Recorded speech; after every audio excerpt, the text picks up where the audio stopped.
Palavra da Verdade, com Hernandes Dias Lopes. Hoje eu quero tratar com você de um tema empolgante, glorioso. Jesus sobe, o Espírito Santo desce. E vamos basear esta mensagem em Atos 2, versos 32 e 33. Vamos ouvir a leitura desse texto. A este Jesus Deus ressuscitou, do que todos nós somos testemunhas. Exaltado, pois, à destra de Deus, tendo recebido do Pai a promessa do Espírito Santo, derramou isto que vedes e ouvis. A Bíblia diz que, na plenitude dos tempos, Jesus nasceu de mulher, nasceu sob a lei, para ser o nosso Redentor. O Verbo se fez carne e habitou entre nós, cheio de graça e de verdade, e vimos a sua glória, glória como do unigênito do Pai.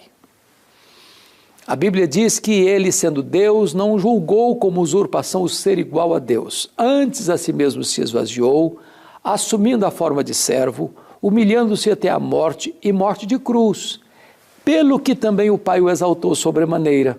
Ele deu o nome que está acima de todo nome, para que ao nome de Jesus se dobre todo o joelho, nos céus, na terra e debaixo da terra, e toda língua confesse que Jesus Cristo é Senhor, para a glória de Deus Pai. Então, Jesus nasceu numa manjedoura, Jesus cresceu numa carpintaria, Jesus morreu numa cruz, mas Jesus deixou o seu túmulo vazio. Ele venceu a morte e inaugurou a imortalidade. E então, cumprindo o propósito e o plano eterno de Deus, de vir ao mundo como nosso fiador e representante, para morrer pelos nossos pecados e ressuscitar para a nossa justificação, ele retorna aos céus, de forma retumbante, gloriosa, vitoriosa. E então, ele derrama o Espírito Santo sobre a sua igreja, em cumprimento das profecias. Mormente do profeta Joel, capítulo 2, verso 28. O Espírito Santo seria derramado sobre toda a carne. E Pedro, diante da reunião da multidão que se encontrava em Jerusalém, nesta festa do Pentecostes, pessoas perguntando o que quer isso dizer, outros, não, são galileus, não estão bêbados. Pedro se levanta para dizer o que está acontecendo aqui, não é embriaguez, é o cumprimento da promessa feita pelo profeta Joel, de que Deus derramaria o seu Espírito. Então Jesus Cristo subiu, o Espírito Santo desceu. O Espírito Santo veio para ficar para sempre com a igreja. Jesus havia dito para os seus discípulos que eles não deveriam se ausentar de Jerusalém até que do alto fossem revestidos de poder. Jesus retoma este assunto dizendo que, enquanto subia para os céus, antes de subir aos céus, de que não muito tempo depois eles seriam batizados com o Espírito Santo, recebendo a promessa do Pai, e os discípulos perguntaram, mas Senhor, vai ser quando isso? É nesse tempo que o Senhor vai restaurar o reino a Israel? Ou seja, os discípulos ainda nutriam um pensamento político do reino de Deus. Eles imaginavam Jesus governando a partir de Jerusalém, e eles talvez sendo seus ministros de Estado. Mas Jesus respondeu para eles, não vos compete saber nem tempos, nem épocas, nem cronos, nem kairós, que o Pai reservou pela sua exclusiva autoridade, mas recebereis poder ao descer sobre vós o Espírito Santo. Sereis minhas testemunhas, tanto em Jerusalém como em toda a Judéia e Samaria e até os confins da terra. O Espírito Santo desceu para ficar para sempre com a igreja, como nosso Consolador, como aquele que nos guia em toda a verdade, como aquele que vai exaltar Jesus. O Espírito Santo desceu para revestir a igreja de poder. Poder para quê? Primeiro, para sair da agenda especulativa para uma agenda de trabalho. Não vos compete saber tempos ou épocas, mas recebereis poder para serem testemunhas. Segundo, poder para morrer, se preciso for.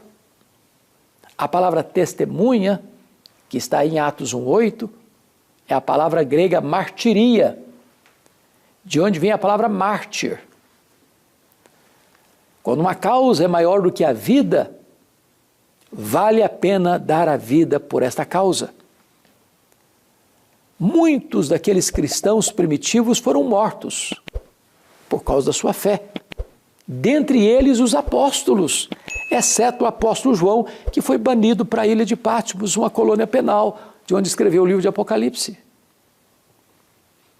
Os cristãos foram jogados às feras, queimados vivos, nas fogueiras da intolerância religiosa.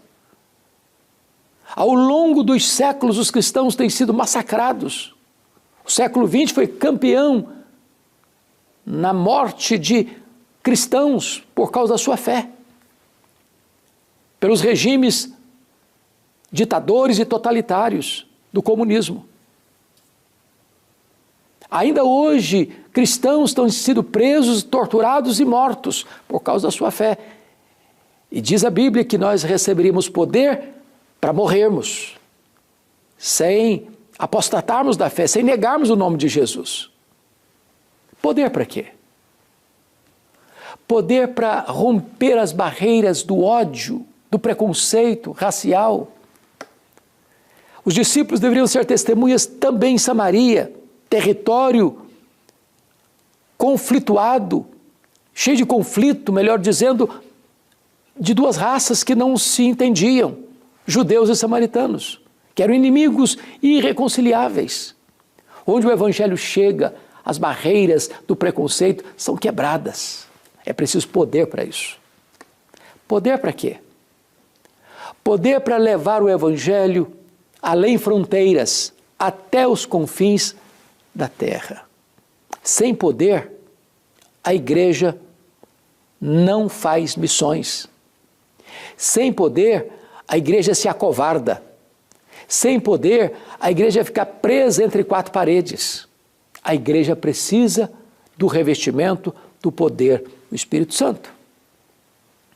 Então, ao ouvirem esta promessa e vendo Jesus subindo aos céus, entre nuvens, e a promessa de que ele voltaria, os 120 discípulos que estavam presentes na ascensão de Jesus vão para o cenáculo. E diz Atos 1,14 que todos perseveravam unânimes em oração. Lá estavam os apóstolos, lá estava Maria, mãe de Jesus, lá estavam os irmãos de Jesus que se converteram na sua ressurreição, lá estavam as mulheres da Galileia. E diz a Bíblia que eles oraram 10 dias, ininterruptamente, unanimemente. E então, no domingo de Pentecostes, 50 dias depois da ressurreição, era 9 horas da manhã, quando os céus se fenderam e o Espírito Santo desceu com grande poder sobre eles, em línguas como de fogo, um vento impetuoso entrou na casa, todos ficaram cheios do Espírito Santo, todos passaram a falar sobre as grandezas de Deus, e é nessa conjuntura que o apóstolo Pedro se levanta, cheio do Espírito Santo, para pregar a palavra de Deus, um sermão cristocêntrico, a morte de Cristo, a ressurreição de Cristo, a ascensão de Cristo, o senhorio de Cristo. E quando ele está pregando esse sermão, o seu auditório é tomado por uma grande compulsão. E pergunta: que faremos, irmãos, à vista dessas coisas? E Pedro respondeu: arrependei-vos, e cada um de vós seja batizado em nome do Senhor Jesus para a remissão dos vossos pecados. E esta promessa não é apenas para vós, é para os vossos filhos, para aqueles que ainda estão longe, para quantos o Senhor nosso Deus chamar. E diz a Bíblia que naquele sermão, naquele dia, na cidade de Jerusalém, cerca de 3.000 pessoas foram convertidas e batizadas para integrar a igreja de Cristo Jesus. Jesus subiu, o Espírito Santo desceu e Ele está para sempre conosco. Você e eu precisamos do poder do Espírito Santo. A igreja contemporânea precisa do poder do Espírito Santo.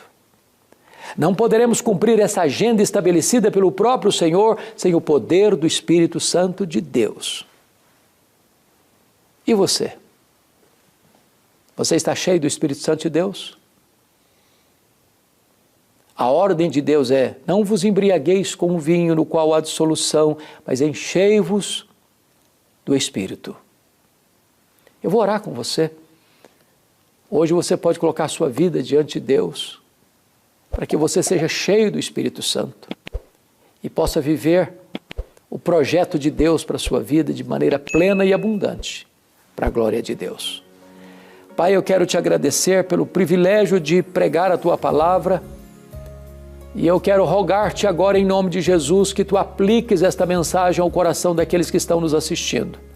Faça esta oração neste nome que é sobre todo nome, o nome de Jesus, a razão da nossa esperança.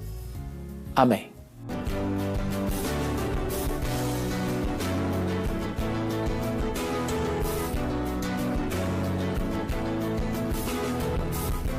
Palavra da Verdade, com Hernandes Dias Lopes.